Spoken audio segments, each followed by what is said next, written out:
Hello and welcome. Today I'm joined by Patti Greenwood from Florida, and we're going to have a conversation that comes from my heart to yours. And our topic today is about Patti being a life change grief coach and what made her get on that path, but she's also an angel mom. So, welcome, Patti. Thank you for having me, Mary Beth. Thanks. So, you're an angel mom to Michael. Yes. Yes. Okay, so why don't you tell us a fond memory that you have of Michael, something that makes you smile, brings you joy? He loved to cook. He really did. And he was his best friend is a chef, and he taught him a lot. And he would come over and make me homemade Alfredo sauce with shrimp and pasta and the whole 9 yards. And then we would always play cards like rummy or phase 10 something. So we had a lot of nice days like that. I I love miss that. him. So when you're cooking, when you yourself are cooking, does it feel like Michael's in the kitchen with you? Sometimes, yes. Yes. Hmm. Yeah. Yeah. Navigating you? Yeah, sometimes. So He a likes little bit it. He about likes all. Michael. I'm sorry. You have other siblings, or he has other siblings too, correct? Yes, he has two sisters. He was the oldest of three. Okay. Hmm. And he's an uncle. And he's an uncle. Yes, my grandson. Yes, Yeah. he's here this week. And I know from knowing you how much joy you have in your life from having your grandson in your life. Yes, yeah, I'm so blessed to have him.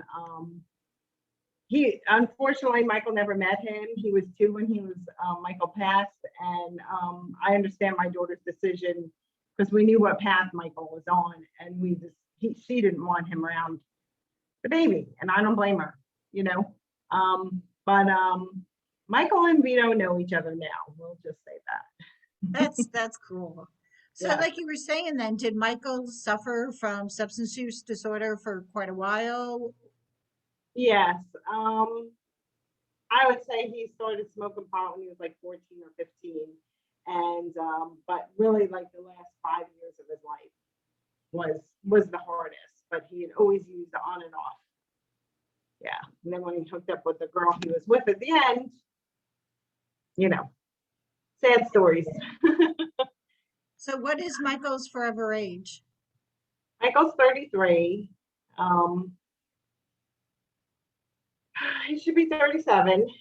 Uh, you know, and it's hard for the girls too because my middle daughter, she's going to be 33, and that's kind of freaking her a little bit. Now I'm going to be older than my brother because Michael was only 33 for a month and 11 days, and then he passed. So, And those are things that others that aren't on a journey like we are, they don't think about until, I mean, for us, when it affects us, when you have younger siblings like Michael does, and then all of a sudden they're going to be the same age or older than the mhm. one that passed. That has to be very, very hard on their hearts. Yes, it definitely is. They don't talk about it too much, and I wish they would talk about it more. But my middle child, she talks about it more, um, and she's very angry still. I would say better best way to describe it. And And that's you normal. have to work through it. Right, Mhm. it's very normal, and I'm glad she could talk about it. Um, and I think it makes him more angry as Vito talks about Michael Oh, and that's says good. things. Yes, and she's like, "Dang it, why couldn't you do that here?" You know, so Yeah. and I get that. I get it a lot. Yeah. Right, but So you've been on your grief journey for 4 years now, yes. surreal as it is. And the 4 years, how has it affected your health? Maybe from the beginning to where you are now? So I honestly really thought I had a heart attack in the hospital when they told me that Michael was brain dead. So this part of my story, I don't think I've ever told. So, well, here we go. So I just this crushing feeling and just like feel like it was being torn apart, and I'm uncontrollably crying and they like hardly breathing and all of that stuff. And then a nun walked into the room and I just grabbed onto her and she's kind of like, oh my gosh. And I just let it all out on her, my screaming, my crying, all of that. And I literally felt this pain in my heart and I didn't tell anybody. Like, well, whatever. It's going to be what it is, because it wasn't about me at the moment. So finally, about a month and a half later, I went to the doctor because I finally told my husband. So I think I had a heart attack when Mike died. He was like, what? And so I went to the doctor and I probably scared the living crap out of her too, because she walked in the room and I couldn't stop crying. It was just a waterfall. And sadly, all of us moms get that. Right. And I was trying to talk through it all, and she just sat there and listened to me. I think she was a little bit in shock, but she listened and let me say everything and anything I needed to say. And I was only in Florida for 2 years before Mike passed. So we really didn't have a established well doctor or, a therapist, none of that. So she told me to go see this one therapist. And I was like, all right, I guess I should go. I think a lot of us moms have been down this road. And I walked in there, and then once again, the waterworks, here we are, feeling the ocean that we create. And she was a addict therapist. So, yeah, for recovery and all that stuff. And she wanted to walk down that road. And it just wasn't a fit for me. And the one thing that she said to me was, you've been crying for a really long time. And I said, yes, many, many, many years. Because sadly, as our children get hooked on drugs and move forward in that journey of theirs, you lose your child at that point also, a different loss. They're still here, but they're not who they were supposed to be. The drugs just change your mind so bad that you just become someone that you weren't meant to be. And she really wanted to walk down that path with me. And I didn't want to go there because, knock on wood, my other two children are healthy. And that part of my journey, having someone that I love be in that addiction, was over. And there was no sense of rehashing the past because I can't change it. Right. So I then met some moms off of one of the sites, and they introduced me to grief coaching. And that's how, that's what helped me get through my grief, was doing a 12-week grief coach program. And I'm very, very grateful for the entire program. And I was so impressed with it that I turned around and became a certified grief coach with them. And, So that's fantastic. And I want to talk about that. But first, I'd like to see your picture of Michael. Oh, my Michael. Your Michael. He's got the perfect eyebrows, and every girl said that all the time. Why are your eyebrows so perfect, Mike? They're like a woman should have them. He never did anything to them. They are all a la natural. So, yeah, that's my boy. Yeah. So thank you for sharing Michael. Thank you. So as you learned about grief work, the term grief work was a new term that I learned from you. Can you explain what grief work is? Like what it entails? Sure. Grief work is different for every person. It's very individual because everybody's grief journey is very different. It depends on the love that you had and the connection. Just as, we see every mom is grieving differently, but we're all in grief. So really, it's more of your coach will really listen to you and they will have the tools to be able to give you to work through what it is that they heard as you speak. So hopefully it brings you, it makes you be able to talk about it. And then it helps you connect with the feelings that you're having. And coaches are trained to ask a lot of questions. And So is grief work, how is it different than like seeing a therapist? oh, It great. sounds like it's a lot more involved on a personal level with the information that you receive as a grief coach and then what you give back. Yes, that's a great question. And that's a good way to describe it. It's more to move forward, where therapy is fabulous. If you need therapy, you go. Therapy is to help you figure out why you are where you are now. How did you get here? Where grief work will give you a lot of tools to be able to take that grief and move forward in your life and be able to carry it with you, because it's never going to go away and you're not going to get over it, and it's not going to be shoved down into a little suitcase or whatever it is you think you can do with it. It's always going to be there for the rest of your life. And the question is, what tools you have in your toolbox to be able to work yourself through those emotions, because we all have to feel our emotions, Mary Beth. All right, feel your feelings. Yes, yes. So it is a lot of self-work, self-love, self-care, and learning that you are well worth the time and effort that you put into you.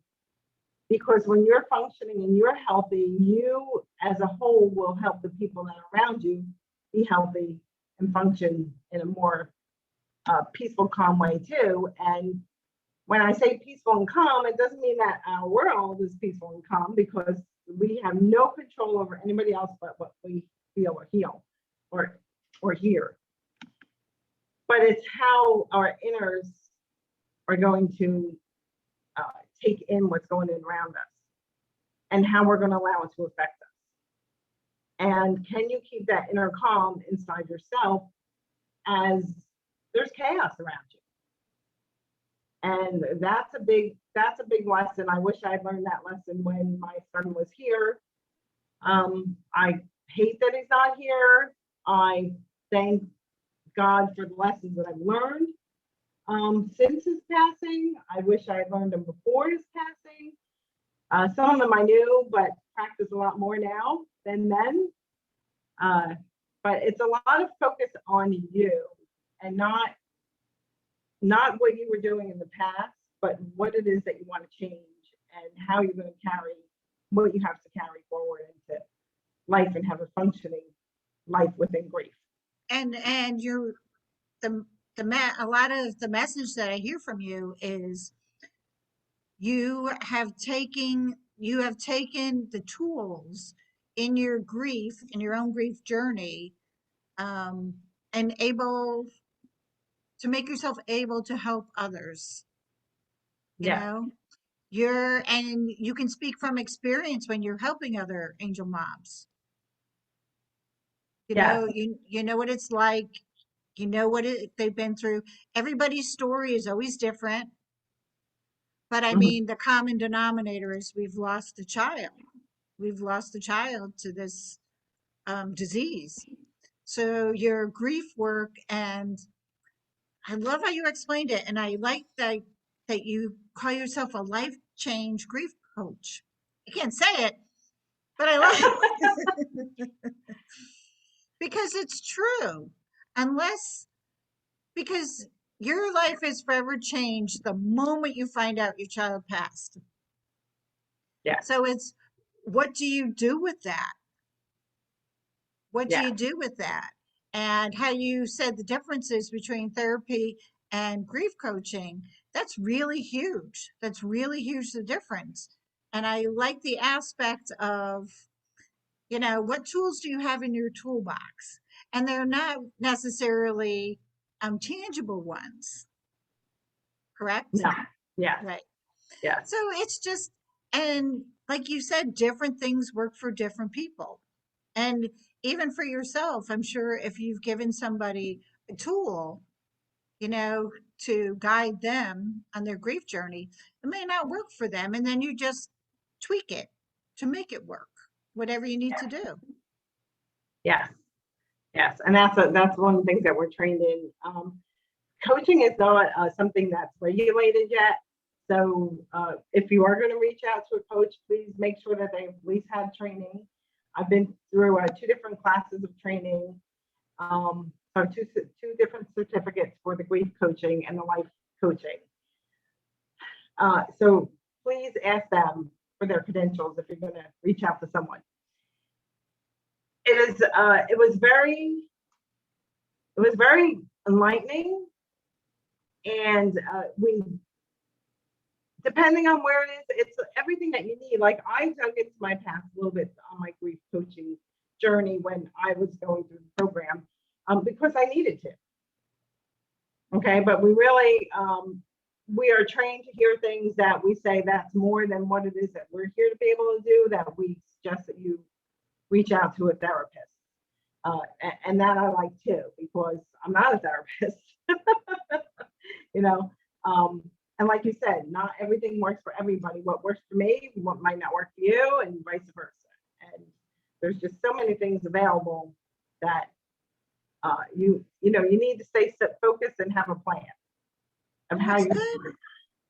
And what's good is you ask thought-provoking questions. You don't ask yes or no. You ask very thought-provoking. They make you think. And I have sat in on 2 sessions for grief work, 2 sessions, and it's thought-provoking. It makes you think, because there's no simple answer, say, to everybody in the room, because it's individual. So what you do is phenomenal because it's individual. And like you were saying, like what to look for. So I want to say that if anybody is interested in a life change grief coach, they can contact you. We'll make sure we put the information in the comments so they can reach out to you. So why don't you share about your Facebook page that you started after Michael? It was actually after the retreat that you and I met at. And I don't know how I didn't crash. Thank you, Mike, for not letting me crash. And for my sign, but I was driving down 75 South in Florida to go home. And in the clouds, as plain as could be, was the word love. It was all written out. If you're friends with me on Facebook, sometimes I post that picture. And then someone else pointed out to me, like, where the L is, there's a dog right in front of the L. And I never saw that until someone said it to me. And when I saw that was after I just thought to myself, I'm going to start my own Facebook page for me. And if people want to join, they can. And it's called It's My Journey Through Grief. And it does incorporate my son's initials, MJG. And I thought that, and I had voice texted it to my daughter. And after I did that, and I looked up, there was the word love in the clouds. And I went, holy cow, thank you for my sign. That's what I'm going to do. We're a very small community right now. We're only on Facebook. There are 2 pages. The first page, I didn't know what I was doing. So just back that up for a second. I'm not a big computer person. So the first page is a public page, which I know has a lot of followers and things like that. I don't have to approve anybody in there. But then there is a private page that you ask to join. And that's where I do a lot of my posting. And that's where I'll talk a lot and ask questions. And people post things in there, which is fabulous. And we're just there to comfort each other, because I know there's a lot of us moms, and I definitely relate to moms because that's my journey that I'm on right now. But grief comes in many forms and through many things. I've also coached a couple of widows, and I couldn't relate to that, thank God, but I was able to relate to the feelings that they were having, the heaviness and all that. So grief ranges from the thing that you really wanted on the menu at the restaurant is unavailable to, losing your best friend or your child or, something like that. So you got a little way up to, way above our head. And that's interesting because I always say, even when it comes to the From My Heart to Yours conversations, think of it as a buffet. It's all out there in front of you. Take what you need, leave what you don't. You never know.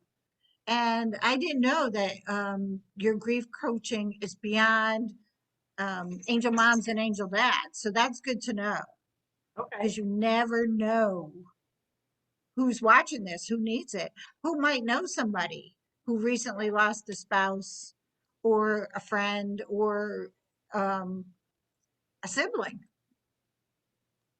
Yes. It's very, I don't know what it is. Grief is so many things. And grief is whatever it is to you. There's no right or wrong. There's no this way or that way. There's no 8-step program or 12 steps, whatever it is out there, because your emotions twist and turn and go back. And the way I describe grief the most is feeling everyday emotion that you're able to feel in one moment. And that's very overwhelming. And So, that's true. And we've learned about grief waves, what they are. And I think the important thing when it comes to a grief wave is, I'm going to use your words, feel your feelings. I love that. And it's true because you were big on telling me that, feel your feelings, because I didn't realize my tendency is to lock them in the closet, lock them in the closet. Well, the thing is, that closet bulges and eventually it's going to burst and you have to feel your feelings. So through you, yay, Patty, through you is when when I feel a grief wave coming, I'll try and put it at bay, but it gets to the point where I know I have to address it, feel it, and then I know I'll be able to go through it. So I think maybe it's where we are in our journeys, but I would not, those are tools you taught me. It's I'm different. glad. And I think when you hear it from somebody who you're seeing face to face, it takes on a different tone than the anonymity of a Facebook post. It really Yeah. does. It makes a difference. And grief waves, they will have them the rest of our lives. But if you have the tools in your toolbox, what you need, you take out what you need, you leave in what you don't. But it's learning to figure out the tools that you need in a positive way. And that's what, through grief coaching, you can offer that. Mm-hmm. And It's today hard. could be different than tomorrow, because Right. today sitting in your chair and having a cup of tea might be calming to you, but tomorrow you might be having a cup of tea, you still want to jump out of your skin. So you need to have several different coping mechanisms or tools to be able to find what's going to help you at that moment. Get your feet in the dirt, go to the beach, pick up a pen and paper and just write it out, whatever works. So we hopefully, as I work with my clients, they get to a point where I feel it coming. Let me see what I can do and ride the wave, because it's the only way we're going to get through it, like you said. And it's a process. It's a process. Grief work and grief coaching is a process. It's not a one-time deal, because grief will be with you the rest of your life. Yeah. I call her a she, and she is my constant companion. Sometimes she's like a mile behind me, but sometimes she's right there, right there. But I acknowledge that and I own that. Yeah. And I call her because I call her a bitch. She's a bitch, man. I agree with that. I like that. But she's there. She's there and it's okay. And that's some of the tools in my visual toolbox that I use. But if I had thought that like in my first year, it never would have worked for me. It works when you're ready to receive it. Yes. Yes. And that's what it is. I mean, you could be 6 or 8 years down the road in this Mhm. journey, and all of a sudden you need to figure out how you're going to deal with that. I mean, I remember my first year thinking 4 years, that no way. Blech. Yeah. I know, I know. I remember that too, thinking. Yeah. And the thing is, what we've learned through personal experiences, you always you dread how are you going to get through the day, and then you Hmm. do, and then you get Hmm. through the next day. So it's just a testament that we find what works for us. Right. And where's your support system? That's a big thing too that we build on as I coach clients also is what's your support system? And what can we do to build that? Mhm. And we look at different ways and different things like that. Mary Beth is one of my support ladies, thank God. And there are other angel moms out there that I talk to that, get it, that I can call anytime and I just need a moment. There's two beautiful ladies right here by me. We go out to lunch at least twice a month. So I'm very grateful for that. So where's your support system? Yeah, and that's a good point. And the thing is with grief, it's not always pretty. Nope. Grief isn't always pretty, but it is finding your support system. And some people are in your life for a season, and that's okay. You'll you'll figure it out. You know what's best for you. So that's what we're sharing, and that's why talking to Patty today is to give you some options and to let you know what's out there. So as we wrap up, I like to end with a positive thought. So Patty, you got one? Let's see. Accept your mood swings the way as they come and allow yourself to feel them and know that it's going to be okay and it's okay to not be okay. Exactly. It's okay not to be okay. Yes. It's Yes. okay. It's normal. It's all Very normal. normal. Yes. And So, um, you know, I kind of think about, sadly, our life is before and after now. Okay. We all have that now. mhm, So, what was normal before this? And where do we go with that? How much more center focused am I? And I'm not saying that I'm selfish and I don't take care of anybody else and I don't, but I am definitely focused on me. And I feel that the people that I love and that are around me are better because I'm better. I'm better at being me. I'm better at being truly me. And I surround myself with people where if all of a sudden the tears are coming, they're just like, all right, let's go give that bitch over there a hug. Because it's okay. And right. I tell you, the five that are around me have not lost children that I can, do that. The one man, he's lost two brothers through addiction, but it's okay.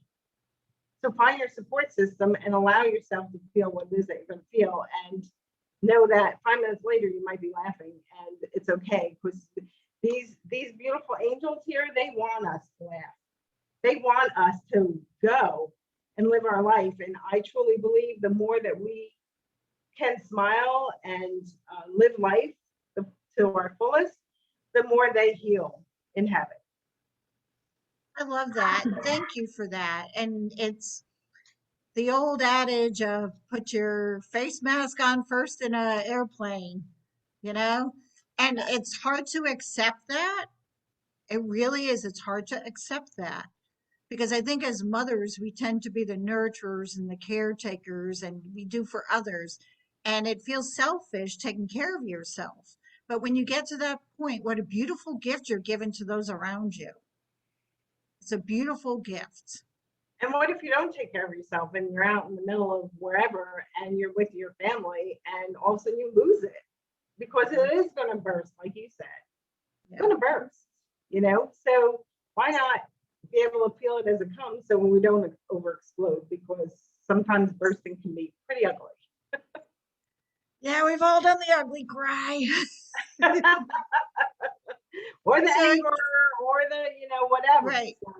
So, So again, I thank you, Patty. She is a no, life change grief coach. I will post the links to her Facebook group and contact information. That way, if you want to reach her, reach out. If you have any comments or any questions, post them below in the comments. You can find the From Project on Facebook. It is a public page, or you can send an email to the fromproject@gmail.com. And remember, you are not alone. I am sending you love, hugs. Where's my heart? Support and compassion from my heart to yours. And I am forever Ryan's mom. love Ryan. Love you too, Mary Beth. This is beautiful. So until the next time, I hope you have a good day and we'll catch you next time. Love ya.